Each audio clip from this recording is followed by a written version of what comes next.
কাজু বাদাম কি ওজন বাড়ায়? দিনে কতটা কাজু খাওয়া উচিত? কাজু কি কোলেস্টেরল কমায়? রোগা হওয়ার ডায়েটে কাজু রাখা যায়?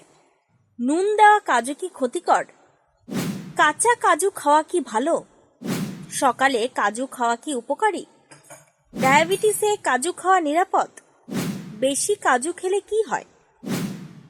কাজুতে কি প্রোটিন থাকে? এই সবই থাকছে আজকের ভোরের আলোয়।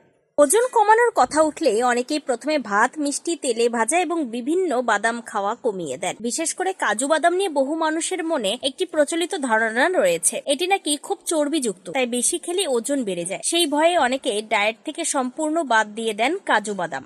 কিন্তু পুষ্টিবিদদের মতে এই ধারণা পুরোপুরি সঠিক নয়, বরং সঠিক পরিমাণে এবং সঠিক সময়ে কাজু বাদাম খেলে তা ওজন কমানোর পথেই সাহায্য করতে পারে। কাজু বাদাম প্রোটিন, স্বাস্থ্যকর ফ্যাট, খাদ্য আঁশ, ম্যাগনেসিয়াম, কপার, আয়রন, জিঙ্ক এবং অ্যান্টিঅক্সিডেন্টে সমৃদ্ধ। এইসব পুষ্টি উপাদান শরীরের বিপাক ক্রিয়া সচল রাখতে সাহায্য করে, দীর্ঘ সময় পেট ভরিয়ে রাখে, ফলে বারবার খিদে পায় না এবং অতিরিক্ত খাবার খাওয়ার প্রবণতাও কমে। এই কারণেই বর্তমানে বহু পুষ্টিবিদ ওজন কমানোর ডায়েটেও পরিমিত পরিমাণে কাজু বাদাম রাখার পরামর্শ দেন। অনেকেই মনে করেন কাজু বাদামে প্রচুর ফ্যাট থাকায় এটি শরীরের মেদ বাড়ায়, কিন্তু কাজু বাদামের অধিকাংশ ফ্যাটই মনো আনস্যাচুরেটেড এবং পলি আনস্যাচুরেটেড ফ্যাট, যা হৃদযন্ত্রের জন্য উপকারী।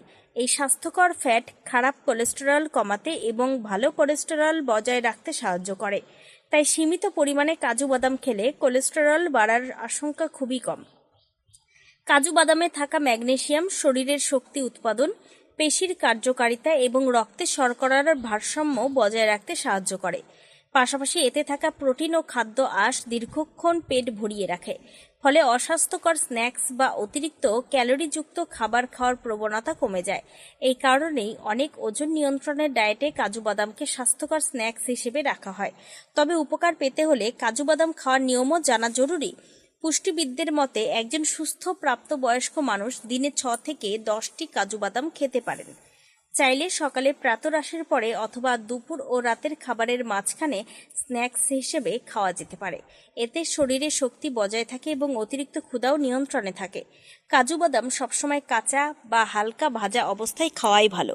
অতিরিক্ত নুন দেওয়া, মশলাযুক্ত বা তেলে ভাজা কাজু বাদাম নিয়মিত খেলে সোডিয়াম ও অতিরিক্ত ক্যালোরি শরীরে প্রবেশ করে, যা উচ্চ রক্তচাপ, ওজন বৃদ্ধি এবং হৃদরোগের ঝুঁকি বাড়াতে পারে। তাই স্বাস্থ্যকর উপকার পেতে সবসময় প্রাকৃতিক বা আনসল্টেড কাজু বাদাম বেছে নেওয়াই উচিত। যাদের ডায়াবেটিস রয়েছে তাদের ক্ষেত্রেও পরিমিত কাজু বাদাম উপকারী হতে পারে, কারণ এতে থাকা স্বাস্থ্যকর ফ্যাট ও প্রোটিন রক্তে শর্করার হঠাৎ বৃদ্ধি রোধ করতে সাহায্য করে। আবার যাদের হৃদরোগ বা উচ্চ কোলেস্টেরলের সমস্যা রয়েছে তারাও চিকিৎসকের পরামর্শ অনুযায়ী সীমিত পরিমাণে কাজু বাদাম খেতে পারেন। তবে সব ভালো জিনিসেরই একটি সীমা আছে। দিনে অতিরিক্ত কাজু বাদাম খেলে শরীরে প্রয়োজনের তুলনায় বেশি ক্যালোরি প্রবেশ করবে, যার ফলে ওজন বাড়তে পারে। এছাড়া কারো যদি বাদামে অ্যালার্জি থাকে বা কিডনির বিশেষ সমস্যা থাকে তবে অবশ্যই চিকিৎসকের পরামর্শ নিয়ে ডায়েটে কাজু বাদাম যোগ করা উচিত।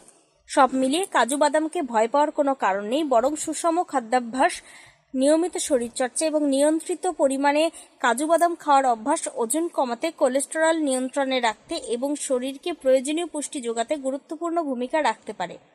মনে রাখতে হবে, কোনো একটি খাবার একা ওজন কমাতে পারে না। সুস্থ জীবনযাপন, সুষম খাদ্য এবং নিয়মিত ব্যায়ামের সঙ্গে কাজু বাদাম যোগ করলে তবেই মিলবে প্রকৃত উপকার। Times 14 bureau, Kolkata. আরও নিত্য নতুন ভিডিও পেতে এবং তথ্য জানতে আমাদের ফেসবুক পেজকে লাইক ও ফলো করে রাখুন। সেই সঙ্গে টাইমস 14 বাংলার ইউটিউব চ্যানেলকে সাবস্ক্রাইব করতে ভুলবেন না।